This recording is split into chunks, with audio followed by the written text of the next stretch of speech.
Murat'ın atası yok. Benim de atam yok.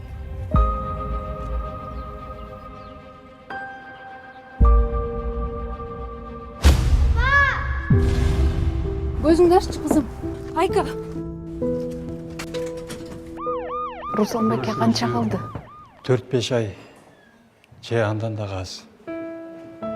Ата, периштеден кандай болот? Жакшы адам өлсө, сулуу, апа-бакай периште алып кетет.